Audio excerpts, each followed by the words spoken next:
Hello, gorgeous people, and welcome to this weekly live Empowered Consent conversation. I'm so happy you all are here with us. I'm Christina McCabe, relationship and sex coach. I love a focus on the erotic blueprints, consent, and helping clients to speak their authentic desires.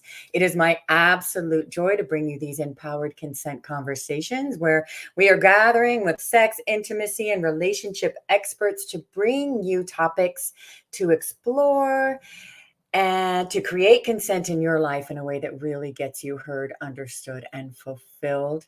In these conversations, we are exploring consent with a focus on it being exciting, healing, inspiring, a doorway for deeper intimacy and connection with yourself and others. Today, we are gathered to talk about how trauma impacts our ability to give empowered consent. And while that may not sound like it's that focus on exciting, healing, inspiring, the awareness that we can bring to how trauma does impact our ability can allow us to open those doors for that to step into those areas that we create consent in our lives. I'm joined by this week's gorgeous guest experts, Betty Martin, Monica Jayne, and Danny Morris, and I'm going to invite them on in just a moment to introduce themselves. But first, I would like you to take a look at the description above or below if you're on YouTube. We're both live on Facebook and YouTube. How fun. You will find in the description Betty, Monica Jayne, Danny, and my contact information, as well as a YouTube link and the Facebook link to watch past forum replays. Go ahead and subscribe or join me on Facebook so that you can be aware of when we're going live next, or when more conversations get posted. At the end of the conversation, also, be sure to stick around if you would like to. I love to offer you what I call a resource roundtable, where you can consensually stick around to hear what all of our guest experts have to offer and how you can maybe work with them in the future if you so desire. Well, let's go ahead and get started. Let's bring on our guests, Betty Martin, Monica Jayne, and Danny Morris. Welcome. Thank Hello. you. Thank you. Yes, so happy to have you here again with me.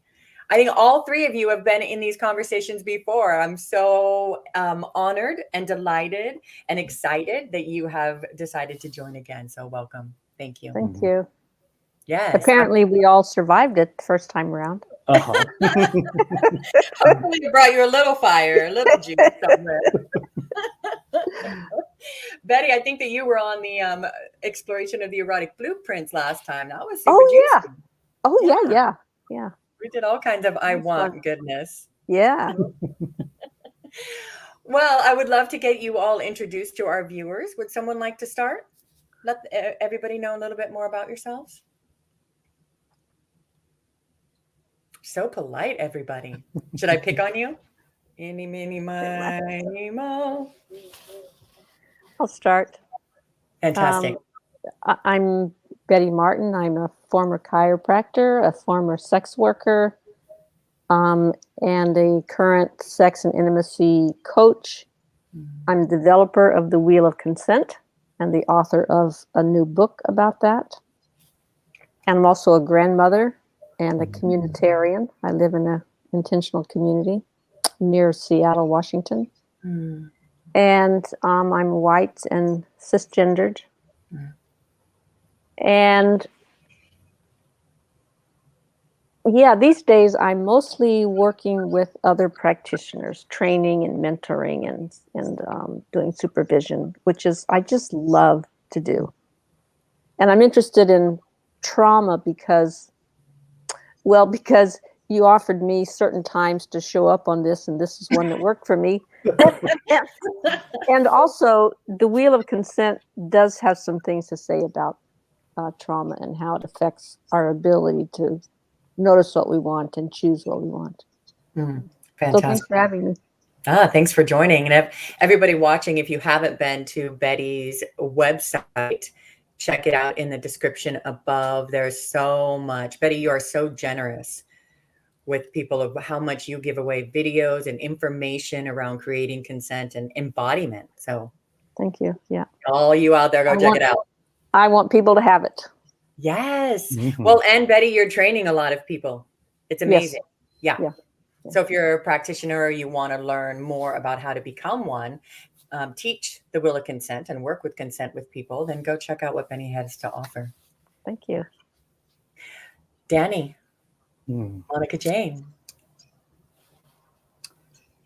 Danny. I'm happy to jump in. Thank you. So I'm Danny Morris, and I never really know how to describe myself, but I'm always trying out some different things. So at the moment, I'm calling myself a somatic spiritual integration coach.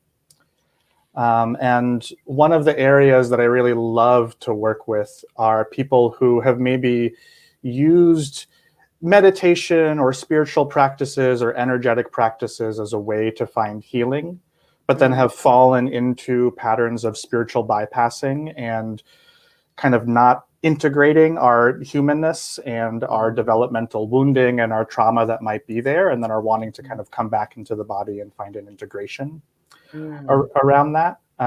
I lived in kind of a modern monastery for about 3 years, and earlier in my life really kind of dove into meditation in a similar way. And one of the reasons that I left that monastery is I noticed that trauma wasn't actually being handled very skillfully. And there was something inside of me from my own trauma and noticing the trauma of other people, that something about that path just didn't feel right and didn't feel complete. And so I left and I started studying about somatic work, trauma work, relational work, intimacy work, doing my own healing work, and then kind of bringing that framework in. Trauma and the understanding of trauma and how it affects how we show up, how we're present, how we are in relationship with each other has been, the foundation of my work for the last six years or so. I also use they, them pronouns. And, an interesting area of my own gender journey and my own learning journey around that is kind of being socialized as a man or being socialized as male, realizing all of the ways that I was kind of privileged or conditioned to maybe not ask for consent or to need to get consent, because I just feel like, well, I'm conditioned as a man and I get what I want and I can do whatever I want. And in really diving into deep relational spaces and getting a lot of feedback and taking some honest looks about myself, right? Really being on a very deep unlearning journey around my own privilege, my own sense of whiteness, my own sense of how I show up in the world, and needing to learn about consent, not because I experienced violations, but because I wanted to more compassionately show up for the people that I cared about. And in a lot of the communities that I was in, that was a necessary thing to do. Wonderful work. And I really appreciate you bringing that awareness forward in this space as well. Yeah, thank you. In our past conversation, we did, like you reminded me, power dynamics. And there was so much that I walked away personally from that conversation to help build my own being in the ways that I can show up with a higher capacity for consent for myself. And so I'm so happy you're here again. Thank you. Yeah. Really appreciate you. It's good to be here. Monica Jayne. Hello, everyone. It's really awesome to sit on this panel with all of you. I feel like this is my coming out party, coming out from being in the shadows of, or in the cave of COVID isolation. I don't think I've done any public speaking for quite some time. So it feels good to be invited into a space with such awesome humans. I go by Monica Jayne, all 4 syllables, and I was a socialized female and don't identify with the label of cis female anymore. And I don't have a label that I do identify with fully. I am a certified erotic blueprint coach, and coming into that work in that realm really brought my awareness of consent and boundaries to the next level. Jaya, the founder of the Erotic Blueprints, does such an amazing job with setting containers and consent and defining things so that everybody has these shared agreements. And I had been all around the world in 6 different continents at all kinds of sex-related events and conferences, and had never experienced that type of attentiveness to consent. So it felt really, really awesome. So I started being exposed to Jaya's work, I think in 2014. It might have been 2015. So it's been a while, and I'm steeped. And in that same time frame, started becoming very steeped in my own trauma recovery and processing work. And I'm not going to lie, the last year and a half has been a lot of trauma identification and work on myself. And I've noticed with my clients as well, it's like one of the things we used to cope with trauma is to be busy, busy, busy, and then we couldn't. And everybody got not everybody, but a lot of people got confronted with all the stuff that they didn't have to think about when they were running around being busy all the time. So it's been a very hefty season of trauma recognition and processing. So I'm really happy to be here today, and I feel a little bit shy and awkward going through many ego deaths and identity deaths over the last year and a half, realizing maybe I'm not all the things I thought I was. So I'm curious to see how I'll show up here today. And I'm just wondering if there's any other thing I was supposed to say or certifications I'm supposed to tout about or Absolutely perfect. Yeah, one last thing that I want to say is I do come from a very white lens. And I think that the importance of that, I really learned about the importance of race and marginality in trauma work and this realm over the last year and a half, studying with Indigenous and Black teachers, paying to learn about diversity and inclusion and trauma and all of these things. So I just want to say that here. Thank you for that. Thank you so much for all pointing out privilege as well. I think that's really huge in trauma. First, I just want to say, Monica, Jayne, thank you for being here in this space. And I'm really excited for you to show up in whatever way feels best to you here today. Thank you. Yes, I'm really excited for all of you to be here in whatever way feels best to you to show up today. I'm very brain foggy. I can get triggered by mold, and I'm in an area where there's a lot of mold. So if I have lots of notes around me, if you see me looking down or picking up notes, that helps me. That's how I support myself when I know I'm in that kind of compromised state. Yeah. I have a relationship with trauma from a deep history of bullying growing up. I am a white female, so that's a lot of my privilege. I grew up the very lower class in poverty, and I was always the fat girl, so I had a lot of bullying, and I think that's most of my marginalization, or where my trauma comes from, is that. And so I have a deep history of understanding the layers of how trauma can really has impacted my voice. So it's been really good to do this exploration. I'm excited for our viewers, for all you out there, to get even a bit more awareness of how you can really bring choice to yourself when you can start to become witness to how trauma has impacted you. Yeah. I always start these conversations with asking for our viewers, though, first, what is empowered consent? What does that mean to each of you?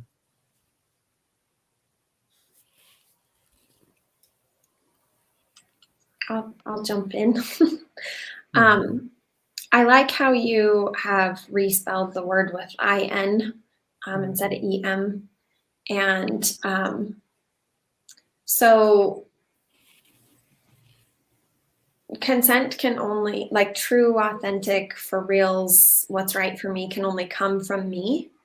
And when I'm coming from a place of trauma and trigger, I might be saying yes to something that's actually a no for me. So it was interesting knowing that you were going to ask that question, what is empowered consent in this topic?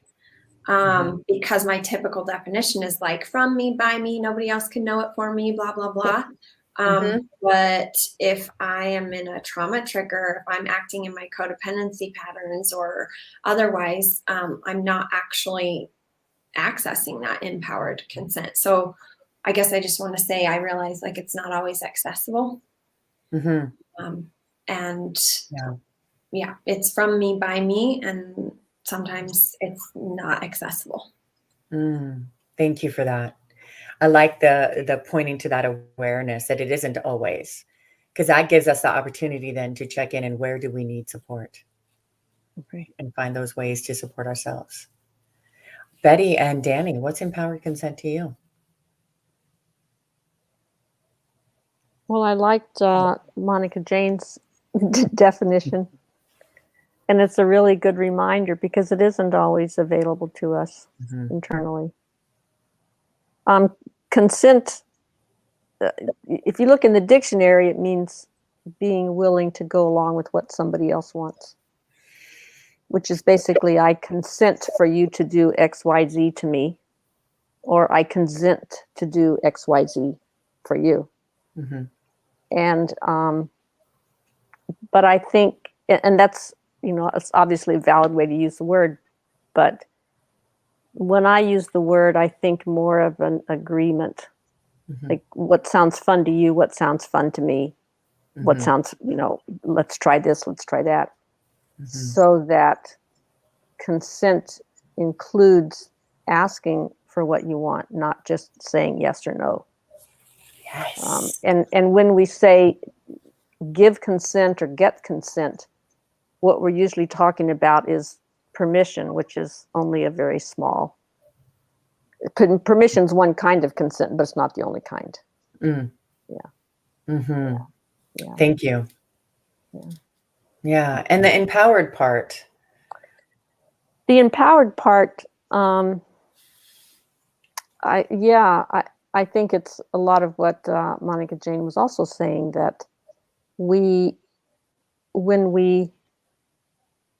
we feel like we have the power to say yes or no, or to ask for what we want, that's terrific.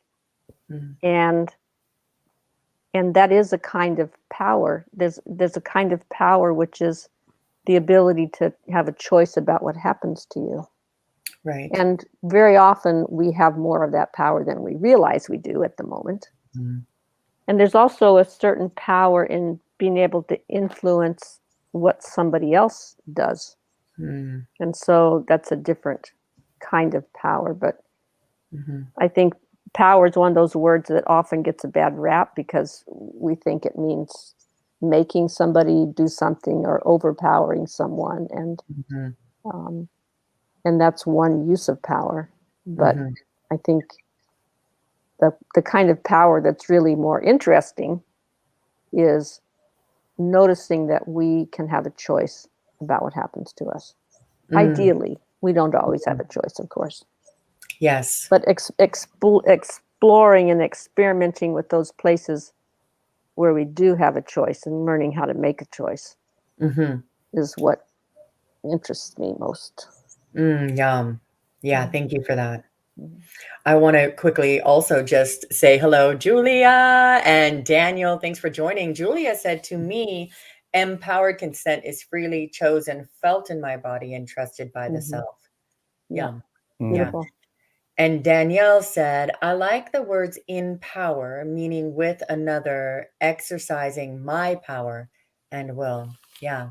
Thanks for letting us know. I really love you all being involved. Appreciate your voices. Danny, what's empowered consent for you?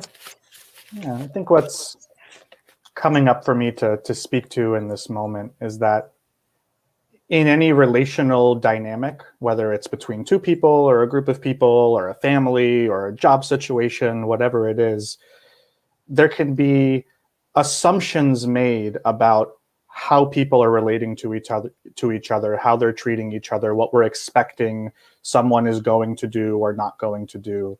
And one aspect of consent, right, is sort of like revealing or making transparent what those assumptions are, and getting kind of like explicit agreement of, Mhm.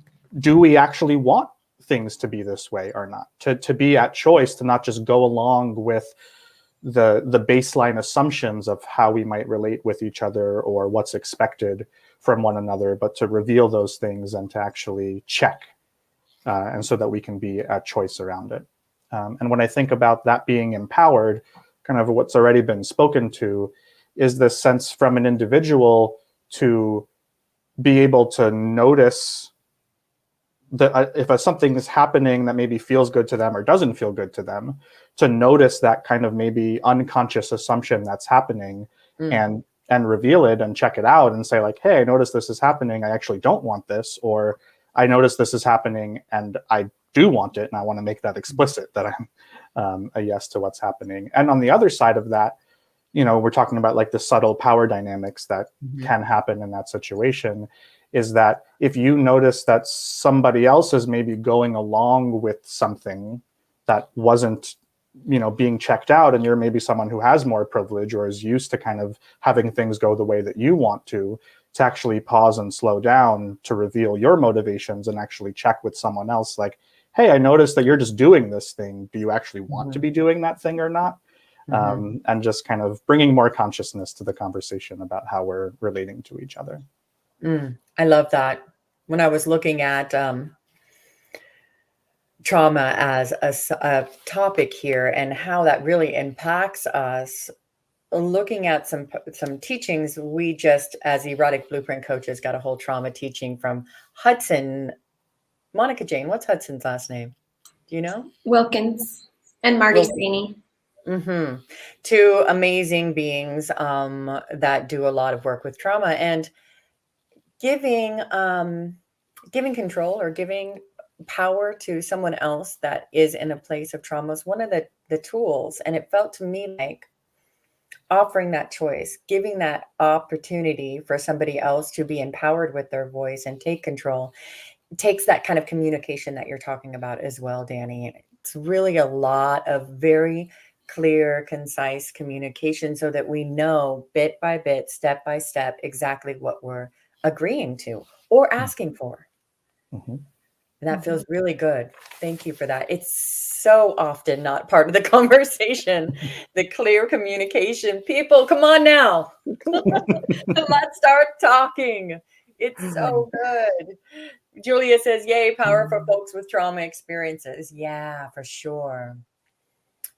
Yes. For me, empowered consent is all of that, everything that you all said, with this deeper embodied knowing, inner awareness of self that can be really impacted by our history, our trauma, power dynamics, right? So it's also learning to find ways in which we can witness ourselves and create the support systems we need for ourselves, and that we may need from others to come in to support us in areas where it may be difficult, or where we may have the awareness that we're not going to be at full capacity.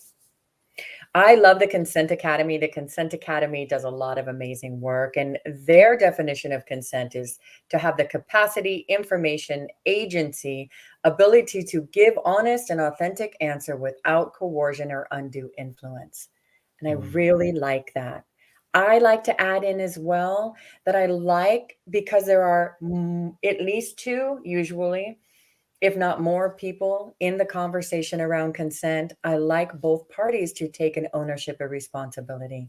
So if we're the one asking for consent, I like an emotional regulation. I like an ability to set aside our own agenda, to be able to really be present, to celebrate and witness and uplift other people's clear choices with us.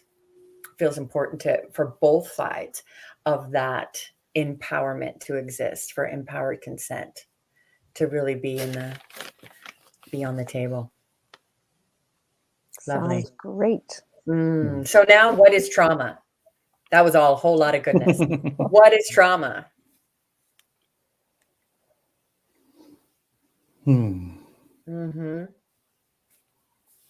Well, I am not a trauma expert, Mm. but I think that And my understanding is that it has less to do with the thing that happens than it does to do with how our bodies respond to it. So one event can be traumatic to one person and not traumatic to another person. And Yeah. I think a big factor in it is that we didn't have a choice. So that's where it links up with consent. If it's something that I chose, it's not going to be traumatic. So a big factor in whether something registers as traumatic or not is whether we had a choice and our sense of whether we had a choice. Yeah. Thank you. Yeah. One of the things that I didn't share when I was introducing myself is how much I've been studying the nervous system and the social nervous system and how it all works for, I think, 5 years now. And something came to mind when you were sharing, Betty. What was it? It's what's stored in our body. Oh, nervous system stuff. If we oftentimes, like if we have an unsuccessful fight or flight, that's when trauma gets stored in our body. So if we were trying to fight and weren't winning or, surviving in the way we wanted to, we can go also into freeze. And if we're in flight and it's not working, freeze is the next thing that a body does. And so those are ways to look back in your history and notice where you might have trauma stored in your body or from what you might have trauma stored in your body. I say that from the lens of not knowing that I had a traumatic childhood until I was 32 years old. I didn't know. And I was with a practitioner and they said, wow, you had a really traumatic childhood. And I said, what? What do you mean? And they're like, listen to the stories that you tell, listen to the things that happen, listen to the way your family functioned.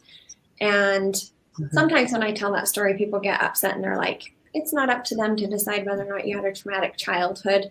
But that aside, I come from being a fighter. Like a lot of socialized female humans, it is said, tend toward freeze or flight. And I was socialized female and I tend toward fight. So I was unsuccessful in my fighting a lot, but I was fighting. And so I didn't see, like I rarely went into freeze, like things just ended while I was fighting. So I didn't register those things as trauma. But then when we look at how I'm behaving in situations as an adult, am I behaving with the current situation, the current things that are happening, or am I behaving based off of previous happenings? So yes, it's stored in the body, and ways that it gets stored in the body is an unsuccessful flight, and especially when we've frozen or collapsed. Another way that we try to avoid having trauma stored in our body is by fawning. And I guess we'll get into that after we're done with the definitions. I'd rather not right now because we're defining trauma. Thank you, Monica Jayne. Yeah, and I wanted to, before you go, Danny, quickly see what Issy Hole. I'm not sure how to pronounce your name. I apologize. It's Izzy. Izzy, okay, perfect. Says, that's interesting. I would say that while my perception of feeling like I didn't have a choice may increase the chances that I will experience something as traumatic, that I have also experienced many things that I chose into as being traumatic for me. Yeah. I kind of feel the same way. Like I get that when we don't choose something and it's happening to us, often it can be that too much, too fast, too soon. You hear that a lot about a trauma definition. But sometimes we do choose things and realize that it wasn't the right choice, and like it's happening. and we're in it, and we like it doesn't stop. And sometimes the people pleaser is why it doesn't stop. Like, we don't want to be like, oh, I changed my mind, or be considered flaky, or out of integrity, or whatever. So sometimes things we do choose do end up being pretty traumatic. So I wouldn't say it's like black and white. Just because we chose it, it's not traumatic. Yeah. I would say that that if it becomes unpleasant or problematic or traumatic, that's not what you chose. Like, I think we're using choose it a little differently, but yeah. That makes sense. Yeah, it's like you can think that you're choosing something, and then you don't have all the information, to use that definition that Christina said. Like, you didn't have all the information. You didn't know it was going to be like that. Yeah. And then it happened too fast, and then And one of the actual definitions of trauma is experiences that cause intense physical and psychological stress responses. An event that causes that. We don't often know that even something we may have chosen is going to cause that kind of intense response. So we may have chosen it, but our nervous system said, no, that's not really going to be good for us. Right? Yeah. Danny, what's trauma? Yeah, and so I've been working with trauma a lot for the past number of years, and specifically working with people and really being with them in their experience. And I think a lot of what was spoken to already is kind of like touching on different elements. And there's sort of the what creates trauma, and then how does it currently live in our systems, and how does it impact and like influence us. And in the creation of trauma, there's usually kind of like two general categories. There's shock trauma, which happens like a specific event that is like very specifically traumatic. And then there's developmental trauma that is more of the repeated small events, usually happens in relationship to our parents, our caregivers, our friends.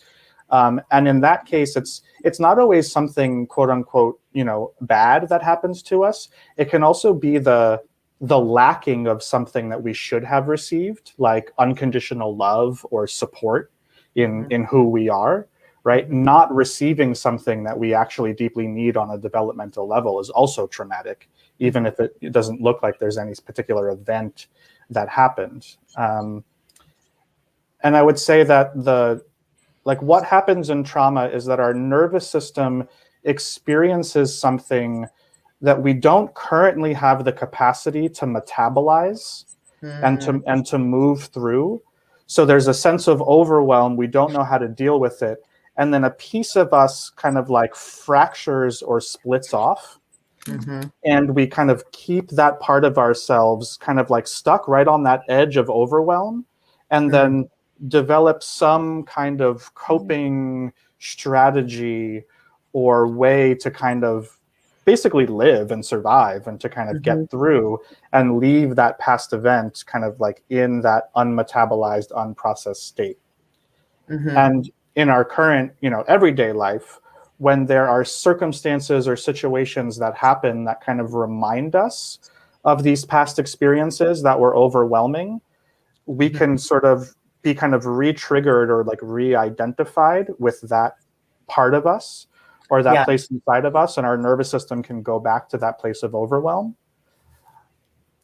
And then it's like we're seeing through the lens of what was happening in that past event or series of experiences. It doesn't have to be one particular event. And one thing I want to add based on what was said so far is that one of the defining factors of what actually has an experience end up actually becoming traumatic is whether or not we have the resources and support to actually be with and move through. Like, someone can have a really traumatic experience, but then have a really loving community, be there with them in that experience, let them grieve, let them move through. And there's actually post-traumatic growth can happen when we're supported, but it's when something happens that maybe we feel ashamed about, or there is no one there, or we feel totally alone in what that thing is, and we have no support to help us process and move through that experience.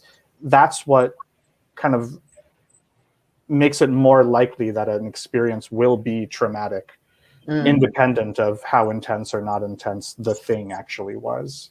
Great point. I just love that. Yeah, thank you. That level of support. Can I add on to that here? Because I feel if I wait for after definitions, it'll be like out of context. Yeah, I get it. So what I joke about is that, like, I don't work out in the typical way that people work out. I work out my nervous system a lot. And so it's like I'm doing bicep curls, but for my nervous system and all of this work. And the window of tolerance is a place where what Danny was saying, like if you go outside of where you can stay in your capacity, your resilience, it's outside of your window of tolerance. So you go into fight or you go into flight. And what he said with the post, what they said, thank you. That's changed since the last time we spoke, I think. So I might need a couple of mix-ups. So my apologies. No worries. And congratulations, I'm excited for you. So what Danny said was that you can have post-traumatic growth, and that window of tolerance can grow through the ways that they were talking about when they were defining trauma. And so that's how we become to have more capacity and more resiliency, and to be able to, withstand more stuff. Great point. Thank you. And that feels so inspiring, because that post-traumatic growth is so accessible. And I personally believe that having really successful healing consent experiences can really be something that helps us to move into post-traumatic growth, and can also build that window and offer up a greater resilience. Yeah. Thank you for that, Monica Jayne. What do each of you want our viewers to know about? So we looked at what is empowered consent. We looked at trauma, but how do they go together? How does trauma impact our ability to give empowered consent? And this can come from wherever it feels right for you to address, because I think there's a lot of ways that it actually impacts us. So whatever each of you feels is most important to bring forward here. I feel like a lot of it's been said in everything that we've said in different examples that we've given. If our trauma includes, having a parent that wouldn't take no for an answer for whatever thing, we can go into the fawn response and the people-pleasing response, and therefore our trauma is affecting us to say yes when our truth, our everything you said in that definition from the Consent Academy about it being informed and in our body and all those things aren't actually true. We're just doing it as a coping mechanism, to use Danny's what they brought up. A coping mechanism. Yes can be a coping mechanism in that case. So can no, just for everyone out there watching, both are coping mechanisms. Yeah. Yeah, it's Julia actually said something in the comments, and it's like to Betty's point, permission and consent are two different things. A yes could be permission, but it's not necessarily consent, because it's not like my actual truth, and that can often come from trauma, and saying no can come from trauma as well, where maybe, this could get really heavy, this discussion, but like if trigger warning, trauma warning, like if someone were sexually assaulted repeatedly as a kid and they fought at first and it was futile, so they just, continued to have it happening. When you're an adult, you could be saying yes to things just to get it over with. So yes and no, it doesn't just go one way. Trauma can make you say yes, and it can make you say no when you don't really mean it. Yeah. Absolutely. Yeah. Betty, did you have more here you wanted to say, or just in agreement? No, just in agreement. Yeah. Ooh, I actually am curious if Betty has anything to say about how trauma would affect why somebody would be more in doing things for their pleasure versus doing things for the other's pleasure, like the wheel of consent, bringing in how trauma affects the quadrants of the wheel of consent, if that is okay. That's a great question. Yeah. I mean, and people might not know, those quadrants. So it's like, we'll come back to it. We'll come back to, you can get a download later. But the wheel of consent is essentially a practice that is about taking turns so that you are either giving or receiving one at a time. So that it's all about you. It's for your pleasure. You're respecting the other person's boundaries, but it's all about you. And when you're giving, you respect your own boundaries, but it's all about them. And in particular, it separates who it's doing from who it's for. So I could be caressing your back, for example, and it's for you because you've asked for it. Or I could be caressing your back and it's for me because I asked for it. So that's the nutshell of the wheel of consent. But one thing I've noticed is we often start in teaching the wheel, we often start with an exercise or an experiment called waking up the hands, where you take an object and you feel it with your hands and you find the pleasure that's in your hands based, by playing with this, feeling it. And one thing that I've noticed is that it's not always easy for people to find an experience of pleasure that has nothing to do with anything. It's not love, it's not sex, it's not relationship, it's not giving, it's not receiving. It's just this nerve cell and this brain cell. And Interesting. And it's often not easy to find. And sometimes it's very distressing. And I think it's because when we feel pleasure, we have all sorts of associations and memories and assumptions and feelings that will come up because of it. And if feeling pleasure was not safe for you, or just being in your body at all was not safe for you, that's going to be a very difficult experience. Either it's just shut down entirely, or it clicks in, but there's tears and a lot of feelings come up, and that's actually pretty common. And when you're in the quadrant where you're doing what you want to do to the other person, I've also had a lot of people say that was real scary because they've had experience on the other side of it where people were doing things to them that they didn't want and they didn't like and they couldn't stop, and it was awful.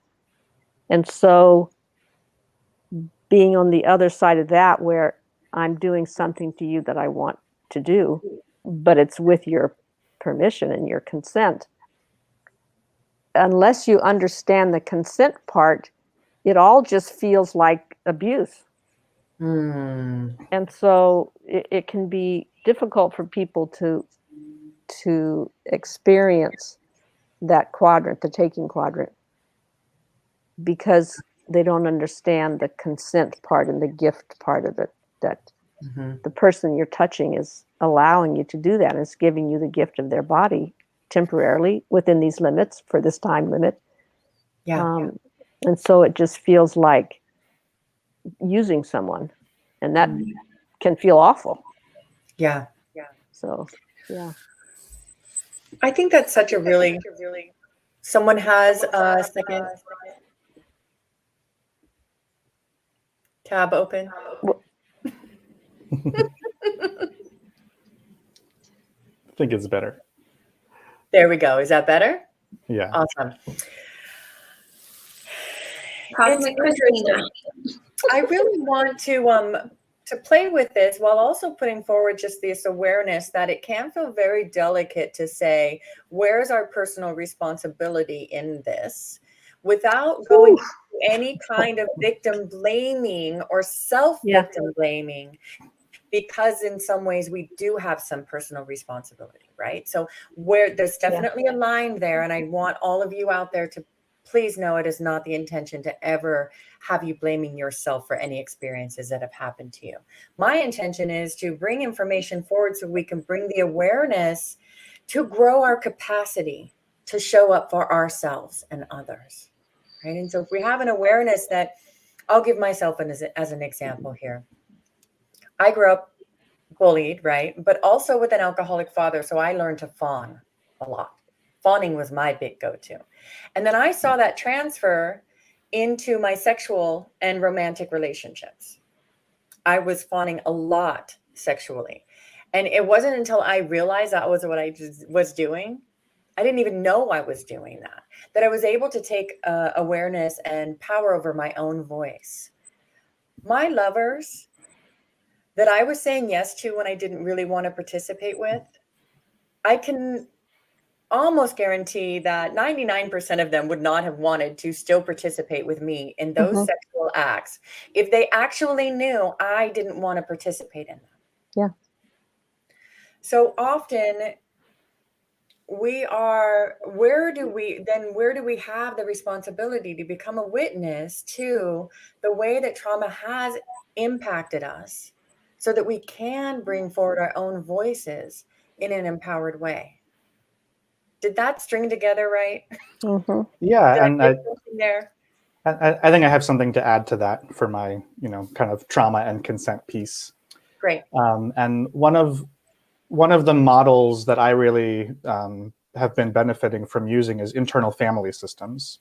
And the kind of general idea of internal family systems, or parts work is kind of a more generic way that people might hear about it, is that there's an aspect of ourself, there's an aspect of who we are that is our present moment adult embodied sense of self. And when we're not experiencing some kind of past trauma reaction or trigger, right, then like we are in our adult selves. And as adults, we have the capacity to clearly assess a situation or an experience and decide, do we want to do this or not, right? And that's not always totally straightforward, right? But at least we have the capacity to be a little bit more empowered. But when there is trauma involved, we're typically triggered into some other part of ourselves, either a protector part, or like what IFS calls an exile part that like has a wound in some way. And if we are triggered in some kind of trauma reaction, whether fight, flight, freeze, all the different ways that can show up, right? It's like in that moment, we're not actually our present moment adult selves. We are some kind of past version of ourselves that was in some kind of experience that was overwhelming and didn't feel good in some way. Right. So like from that perspective, we can't really consent to like what's happening in the present because it's like something else is happening. We're under the influence right. of our traumatized nervous system, right? Basically. Yeah, and how I work with my partners, with my relationships in my life, and with my clients, right? There's a sense of, if that's what's happening, if there's a trauma reaction that's present, what's needed is compassion and care and space held for that person's nervous system to come back to regulation so that they can maybe have a reparative experience of whatever that thing is that's triggering them in a certain way. And when their nervous system is back in a place of regulation and they're in their present embodied adult selves, then we can actually have a conversation about consent and how we want to interact or engage with each other. But when trauma is present, then there needs to be a pause. And, the whatever we are triggered in, kind of needs to be addressed and have space for healing as the primary way to engage. And even that requires consent. Right, because I can be with someone, right, and even being a person who does this professionally, and then living my life with people who get triggered from time to time, like I could show up and support them in that moment, but I need to check in and see, do I have consent to actually support you right now, or actually do you want space, or do you not want it from me? All of that matters too, and that's like another layer of consent. Another layer, yeah. That is so tingly. It's so tingly because you're saying, like, if the person's in their exile or not their actual adult self, like, how can they give you consent to support them in that moment in the first place? Which brings up power dynamics. And I was really excited to see you were going to be on this panel. I don't know if you saw my Facebook posts or anything, but I talked about the amazing power dynamics presentation that you and your partner gave last year, unconscious power dynamics. And this is something, as a person who operates more in hyperarousal fight. I tend to have a lot more power in triggered situations and have had throughout my relationship history. And so then there's this power dynamic, because I tend to be the one that can get more resource and be more in capacity and know like what we need to do and like have the ideas, because I'm in that like fight mode, not flight or freeze space. And so I feel like I'm, really helping. And then I get resentful, because it's like, where are they? Why aren't they ever supporting me? Why can't they know what we need? Why don't I get to go into flight and blah, blah, blah, all of that stuff. So I was curious if you can untangle some of, like everything you said, yeah, cool and ideal. But then when you have two actual humans who aren't professional, like in their professional capacity, living life, like, yes, the one that's like triggered and in their exile and all of this stuff, the other one can step up and provide this space for them and ask if they want support. But often like that doesn't happen and we get tangled in this stuff. So I'm curious, like what you have to say about the power dynamic of that and like real life situations and personal responsibility. What, in summary, Christina, I feel like I take a lot of personal fucking responsibility when I'm triggered, and it's because I can, because I'm a fight person, but like people usually attract their opposite. And so I'm making this real personal right now. People usually attract their opposite. And so I feel like I'm always so personally responsible, but I didn't know that created unconscious power dynamics. So I want Danny's expertise to like untangle this. And anybody else here who has something to say. This is one of the identities that died for me in the last year and a half. Like I thought I was so awesome and had so much capacity. And then I realized, oh my God, you're just in some power play mode. And but isn't that also, Monica Jayne, isn't that also, if it's hyper arousal, isn't that also a trauma trigger experience? Yeah, but it's highly functioning, so it doesn't get seen that way. So that's something to point out, like for people who like think they're resilient and have all this capacity, which is from where I'm coming. And it is very personal. So, I'm coming from that lens and that experience here. I thought that I was doing well for us, but really without their consent, I was, helping people and trying to get everything together and creating this unconscious power dynamic.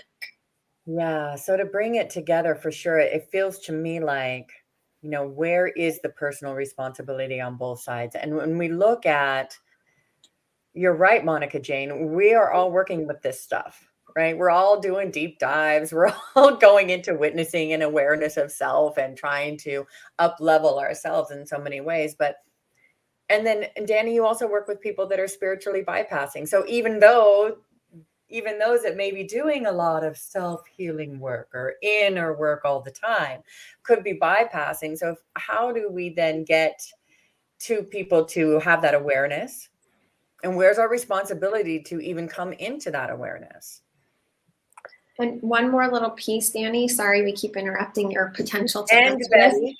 Just to tie in Betty's work.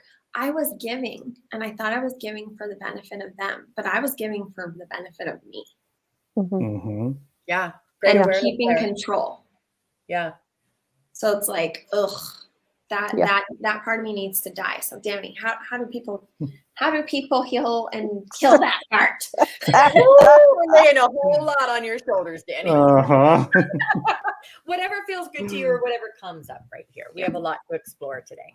Yeah, I'm not going to super dive into it right now because it's very complex and there's a lot there. I think it was already spoken to a little bit, and it's when both people are in some kind of trauma reaction response.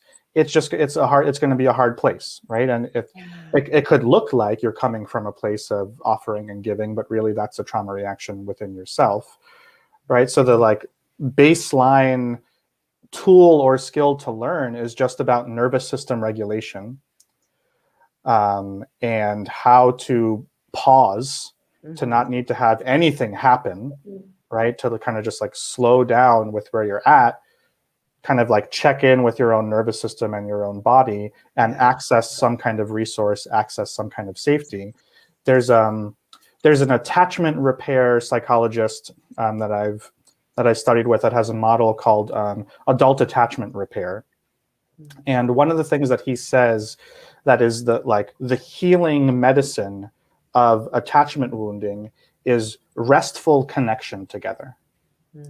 To be able to be in restful connection of not doing anything, not needing anything from each other, right? And to feel a sense of well-being and ease in your body and be in connection at the same time, that's really the healing, and that's a place to try to get to before following up or having any other kind of conversation. And the specifics of how to do that, especially when both people are triggered or in some kind of trauma response, is complicated, and often does need some, outside perspective and help. External help. Yeah.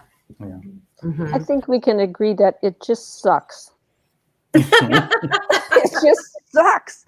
And Yes. I don't know of any magic, process to get from here to here.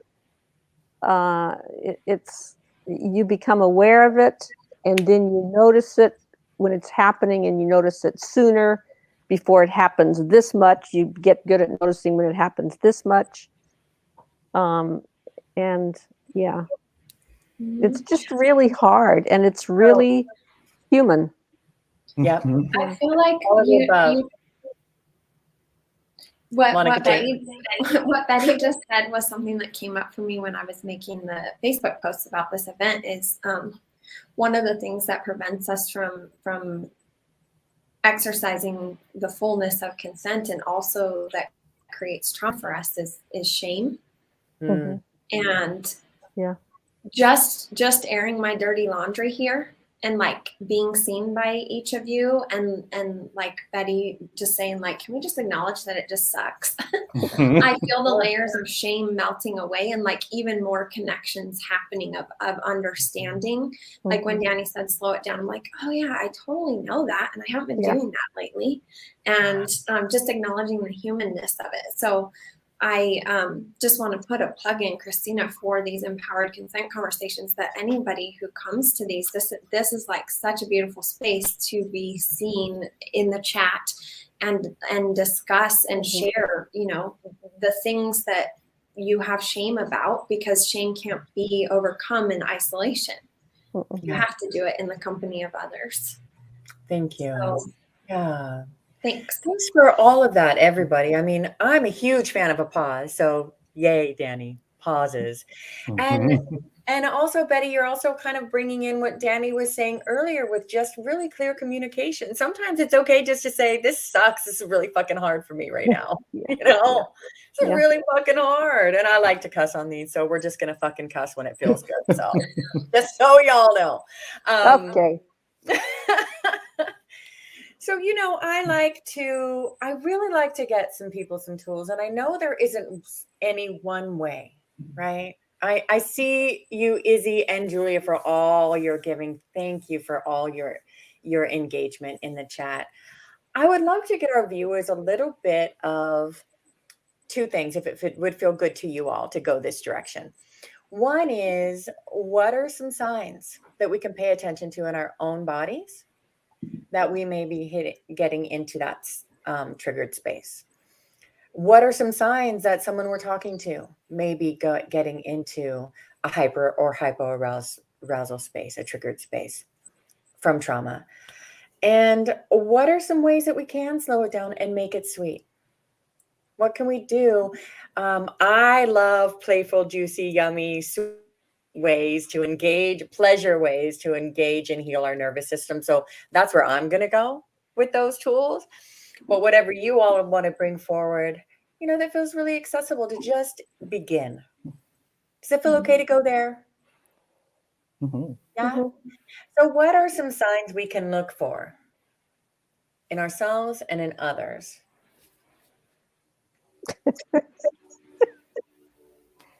In ourselves, in myself, one sign for me is, oh shit, here we go again. As soon as I think that, I know I'm about to spin into some, yeah. All right. Yep. And So and real. other than that, body sensations, which I imagine are going to vary by the person. Mm-hmm. Yeah. Yeah. Go ahead, Danny.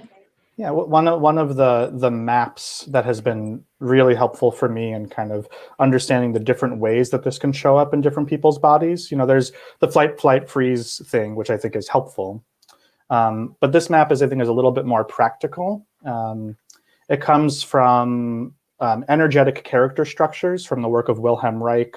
And then Stephen Kessler wrote a book called The 5 Personality Patterns that kind of makes it really accessible and like easy to understand. And there are kind of ways that we sort of dissociate from our experience. So one of the signs is we kind of literally dissociate by going up and out. It's like we're like ungrounded and it feels like we're kind of like floating above us. Another way is that we kind of go out of ourselves, but into somebody else. It's called the kind of like the merging pattern. If it feels like you're totally disconnected from your own experience, but like hyper focused on like what is happening with somebody else, right? It feels grasping to me when I'm there. Yeah, I'm like please, totally. please, right? Oh shit! Anyone out there Yeah. relate? Yeah. This?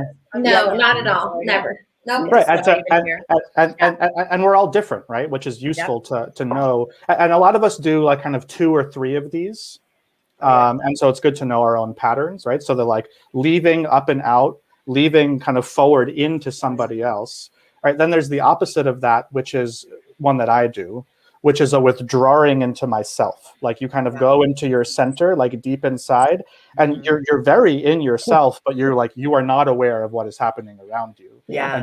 And you're very withdrawn, right? The other one, this is kind of what you're talking about, Monica Jayne, is this sort of like up and out with like a little bit of like force and like power and aggression, right? There's kind of like this energy that needs to like move and needs to be sent like in someone else's direction. And then there's kind of like the frozen rigidity where you're disconnected from your body and like in your head analyzing like what is right and what is wrong. And trying to like figure it out like intellectually. Oh, busted. I can just see this. Yeah.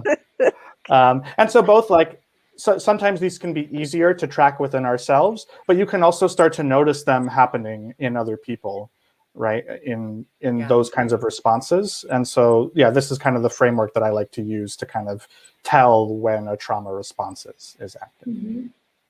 Those are great. That sounds really. Those sound like really good, like energetic cues to look for. Mm-hmm. The physical cues that are typical, and like Betty said, everybody's different, so you can't like bank on this. But like if you feel a lunging forward energy or see lunging forward in the physical body, that's more a fight response. Mm-hmm. If you see like the leaning back or withdrawing, that's flight response. And if you see like the lifting and the more alertness, that could be a freeze response. So body language and facial language are helpful physical cues for seeing what kind of space a person is in. And so like the down and kind of spreading wide would be like the regulated space. Like we probably could rewind this and watch me get more and more like this as I talked about how I am. And then, now I'm like down and spread more wide. Nice. Great example. Mm-hmm. Love that. Some other things would be a glazed eyes or a facial expression that's frozen and doesn't move. Darting eyes, breathing, Vocal stop tone. breathing. Yeah.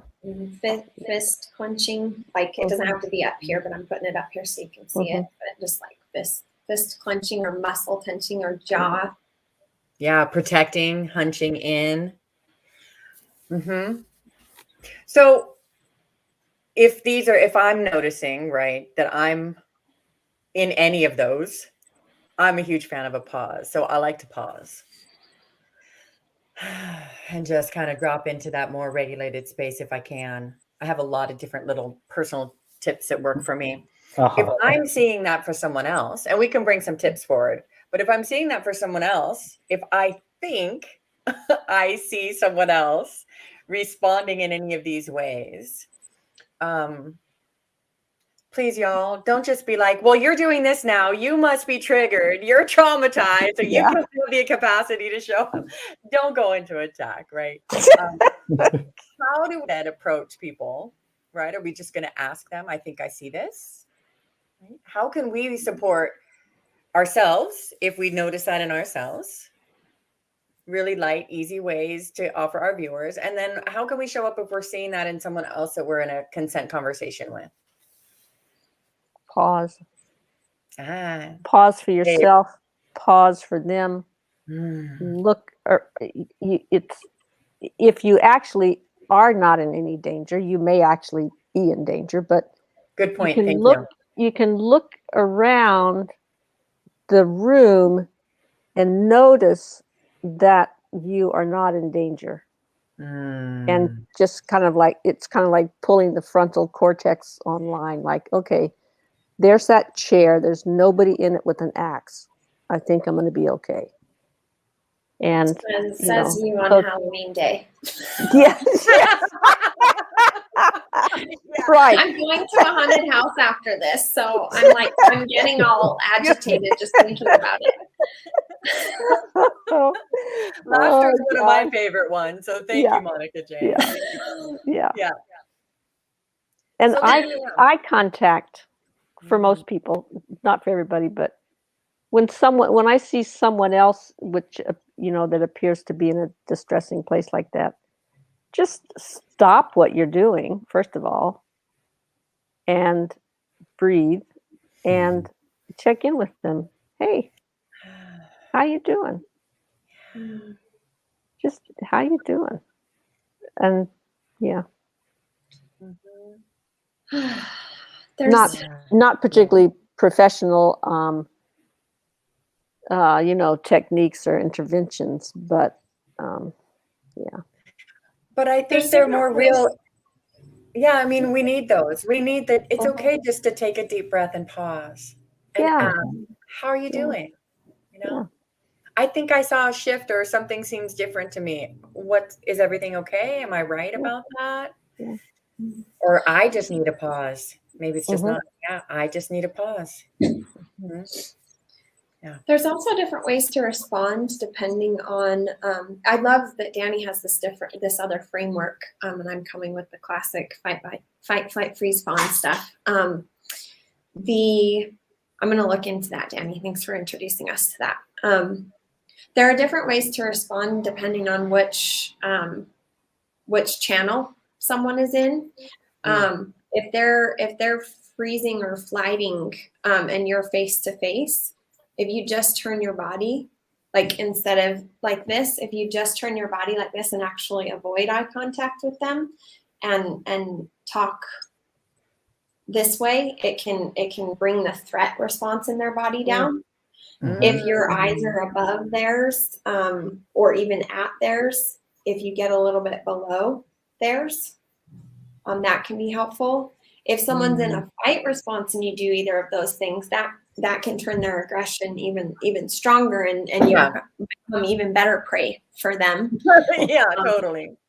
So it depends on what kind of response the person is in, and the whole take a deep breath thing is creating incomplete nervous system cycles for people and just packing their trauma patterns into their bodies.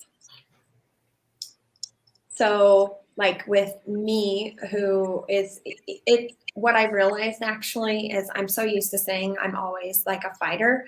Fawn has been a huge one for me, and I didn't realize that until early last year. But I'm so used to my whole life saying like I'm a fighter, so fawn's a big one.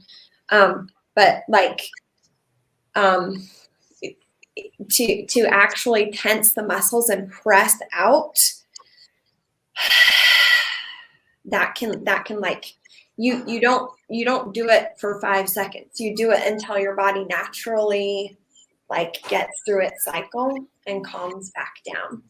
So my fight responses have just been like compacted down and down and down into my body, into my neurology, with that whole like just take a deep breath thing. It's not like in the pause, yeah, take a breath, person who is freezing and not breathing. Person who's in fight mode, like that like just tensing all of your muscles until your body, you know, calms down. That's awesome to complete the fight cycle. So it can be very nuanced, and it depends on what response they're in. Thank you. Yeah, I like that remembrance that just the deep breath can be really impacting. Breath work, there's different breath techniques that can really help to calm our nervous systems. But just take the, especially don't say to me when I'm in a moment, don't say to me, just take a deep breath, because it's not going to work for me. Danielle says, also realize that some of this is cultural for Americans. Other cultures perceive things differently. And it's so true. Yeah. You know, the way we experience trauma, the way we use our voices, the way we connect, it's all very cultural. And so really staying, that's why I love communication, because if we can try to find those ways to communicate, we can work with that stuff a little bit more. You got creaking doors. I'm in someone else's house, so if you hear background noises, going on. That's what's going on. Yeah. Yeah. And I love that we're talking for the haunted house. It's the haunted house. Yeah. There's these little ghosties in the background. Danny. Yeah, I love how we're talking about how it's so different for different people, right? And I think like the essence of what I hear Betty speaking to, it is attunement, right? The really like the being with someone, right? And being present, being available, and being attuned to them and their needs and what might be helpful for them. And that's going to be different depending on if someone's in fight or freeze or whatever that response is. And kind of to bring it back to pleasure and some of the, you know, shared aspects here, one of the fundamental parts of really metabolizing and healing trauma is to bring our attention to what is resourcing to us, and to actually not focus or pay attention to the trauma before we've connected to a resource. If we kind of like bring more attention to the trauma, right, then that can just suck us in even more, right? So we want to, and resource is a very broad category, right? Yeah. It might be pleasure, it might be touch for some people, right? It might be singing or using our voice. It might be dancing. It might be connecting with the earth in some way. It might be a spiritual connection. You know, like whatever is resourcing for us, that when we do the activity, when we even think about it in our minds, right, we feel a sense of, oh, like I'm safe, I'm happy, there's a sense of connection, there's a sense of joy there. And so if we can help redirect someone's attention away from whatever the triggering thing might be happening and to what is resourcing for them, right? And similarly for us, what is resourcing for us? Knowing ourselves and knowing what helps us to feel good, to feel safe, to feel connected, that we can kind of tune in on at any particular time. And I think also kind of what Betty was speaking to is this sense of when you're with someone else who's in some kind of trauma response, probably the number one thing you can do, independent of what you do for them, is to ground and make sure that you are regulated in yourself, right? Because when you are safe in your own nervous system, that resonates out and impacts the space. And that's going to create an attunement and a resonance with someone else. And there's a saying that like the loudest nervous system wins, Yeah. right? So if someone's in a loud trauma response and you're in a very loud, grounded, regulated, like I'm here and everything is okay response, that's going to help them calm down. If you then go into a trauma response and be like, oh no, something's wrong, we need to fix it, I need to help in some way, then you're only bringing more of that energy and kind of activating the nervous systems. So whatever can be done to connect to resource and to ground and to stay regulated. And there's, there's countless strategies. And I think each person really needs to kind of explore and discover for themselves, like what works for them. Gorgeous, really gorgeous resources. Can you all, any of you viewers out there, can you relate to, I certainly can relate to experiencing both sides of the coin with that loudest nervous system wins. You walk into a room, right? If somebody walks into a real calm space and they are super hyper, they can easily bring that up. As well, if it's a really hyper emotional situation and you walk in super grounded, I've experienced that, or someone walks in super grounded, just can bring everything down into that space. None of you are responsible to have to do that. However, it really points to that that ability to be resourced. Thank you. It feels like, we're getting close to the end of our conversation already, and it feels like we've done a lot here, and it feels like we've just only barely scratched the surface of this. Is there anything that was said during this conversation that you want to really underline or kind of magnify, or is there something that wasn't said here that you feel like needs to be said before we move forward to the resource roundtable?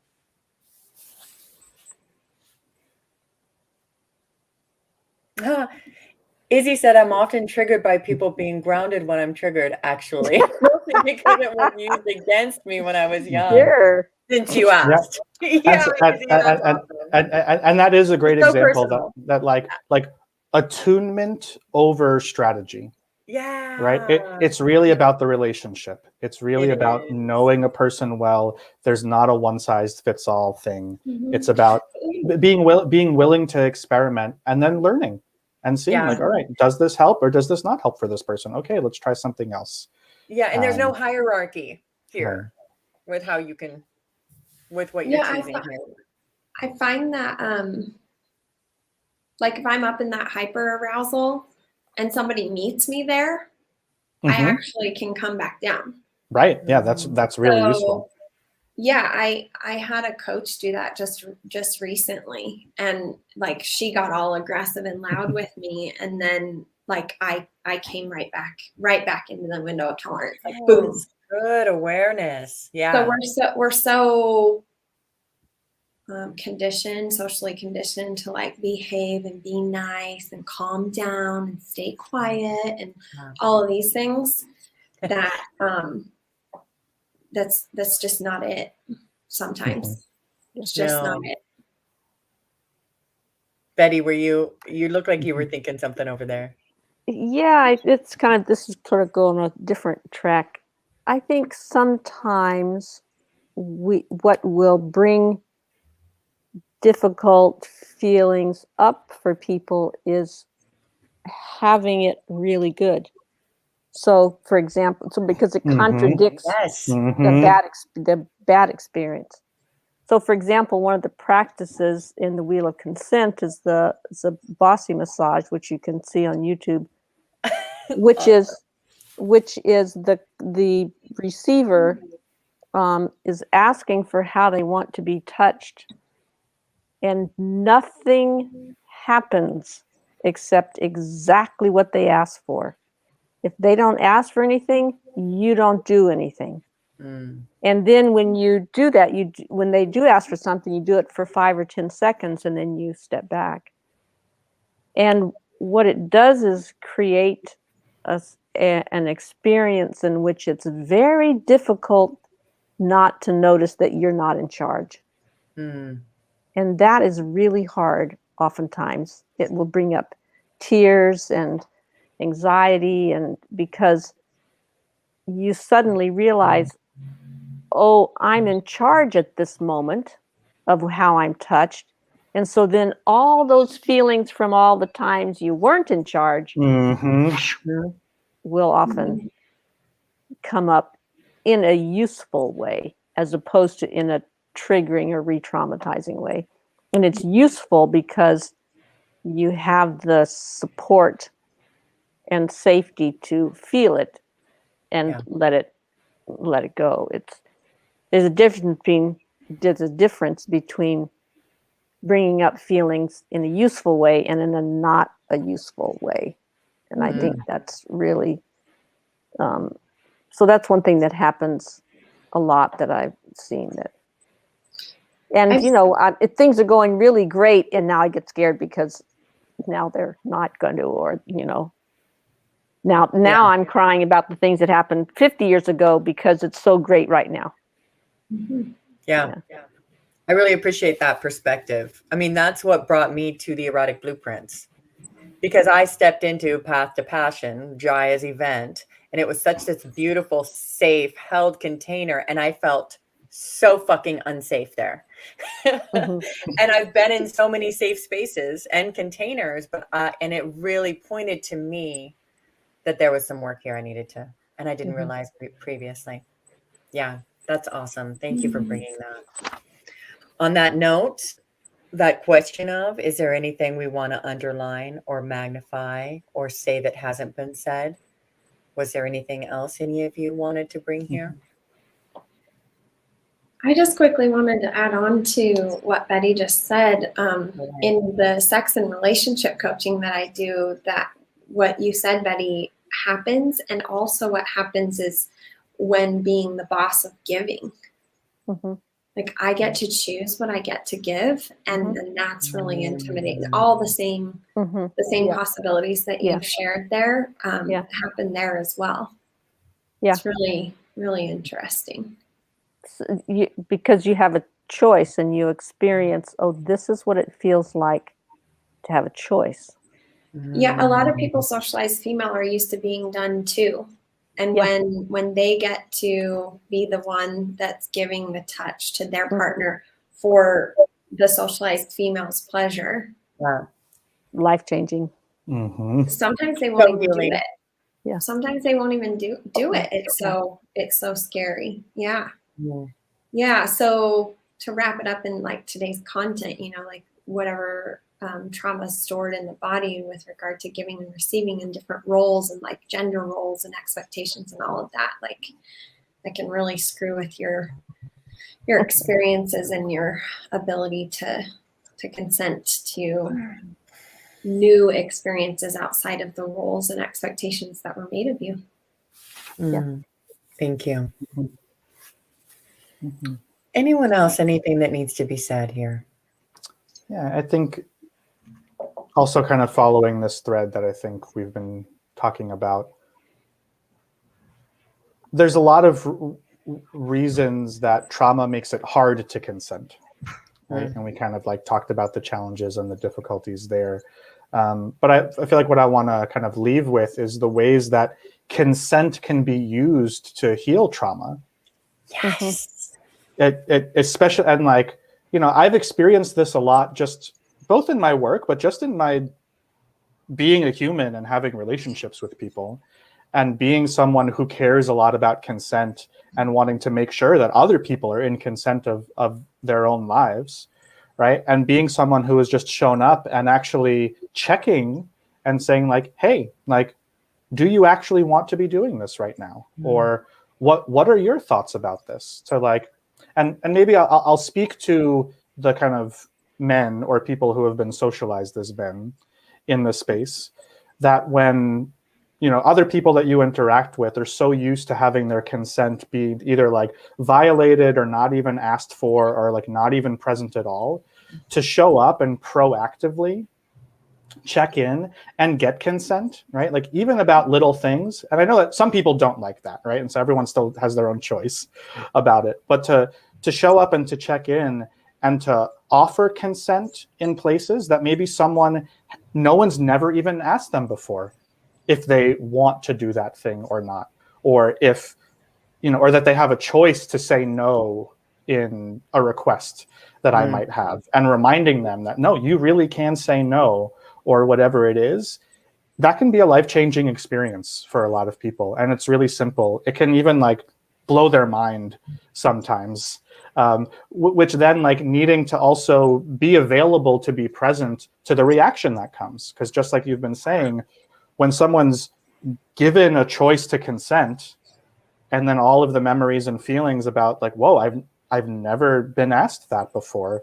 There's a lot that can come up, and there's a lot that can be processed in that space. And so I just want to speak to the very basic consent education that's offered. Just if we do it, that in and of itself is healing a lot of trauma. Every time my consent is celebrated or asked for and received, those little wounds inside of me that have been open and still bleeding heal. And Danielle says, I think being offered consent is dead sexy. Yes. Consent, clear communication. It's so sexy, y'all. Yeah, it's so sexy. And I'll add to that from my perspective also, that like, so one of my traumas and fears, right, is that I'm going to harm someone else, that I'm actually going to do something that violates their consent, right, and cause harm. And I have had a deep fear around that. And so when I actually get consent and I know that somebody is a yes to something, I get to relax. And I don't have to be kind of worrying about that in the background. So it's also like helpful for my own trauma to actually get consent. Right. And that's such a good point. Thank you. I hear more and more and more people that at least appear cisgendered male, right? No matter how they actually identify, speaking to how scary it is and how almost traumatizing for themselves it is to not be able to have that clear consent, or be afraid of those consent, of violating others' consents, or perceived as someone that will be violating someone's consent, right? Oh, that whole story built around that can be really also very traumatizing. Yeah. Thank you for bringing that. We are 2 minutes to the hour. So I really want to give everybody an opportunity to let everyone else know what they're doing. Do any of you have to jump off quickly? Do you have a moment? Because I'll let you go first if you have to jump off quickly. Okay. To our viewers, this is the moment then now where we are going to hit the resource roundtable. I love this to be consensual. So if you don't want to stay and find out what everyone's doing and how you can work with everyone and be offered to, thank you for being here. Thank you for joining, watching us, participating. We love you. Have a gorgeous day. Happy Halloween. If you do want to stay and hear what everyone's all about and hear more about how you can work with everyone, thank you for joining. We're so happy you're here, and keep watching. All right. What are you all up to? What do you want to let people know about? How can they work with you? My book. Yes. Yay. Martin's book. And there is a link to that, I believe, in the description. Wheel of Consent book.com. And you can get a free chapter. This is what I'm telling you. There's a page there that just says free chapter. Go there, you can get free chapter. Ooh, more free stuff from Betty. More free stuff. And at bettymartin.org, there are about 8 or 10 hours of free video all about the Wheel of Consent and some downloads and stuff like that. Thank you. Help yourself. Yeah, all of you that we were talking about tools and tips to help you. Right there. So many tools, so many tips, so much to start this journey with. Free. And then a lot that you can continue to work with Betty on as well. Thank you, Betty. So happy to have you here. Thank you for joining again. Thanks for having us. Danny or Monica Jayne, what's going on? Yeah, well, I'll kind of just uplift some other people that I mentioned throughout this so far in terms of resources. The 5 Personality Patterns by Stephen Kessler. Nice. Incredibly helpful in learning how to navigate traumatic responses within yourself and with other people. And then also internal family systems as a model, I think also very useful to kind of learn how to work with yourself and others. And a new book just came out called No Bad Parts. That's really about noticing that even the traumatized parts of us are not bad or wrong, and that they deserve connection and compassion and sort of how to connect in that way. So those are two resources that I think are very powerful. For me,